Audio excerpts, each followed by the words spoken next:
This bunny is super chill. I'm not that far away from it.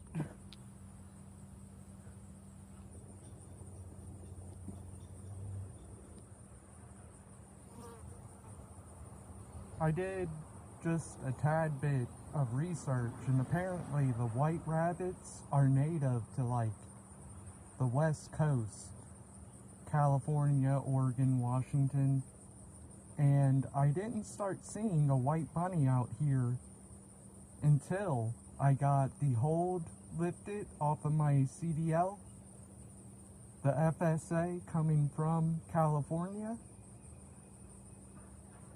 I don't know if this is like a ominous sign that California's like, hey, we're still watching you, or if it's a blessing, like, hey, the California bunny's here to say congratulations.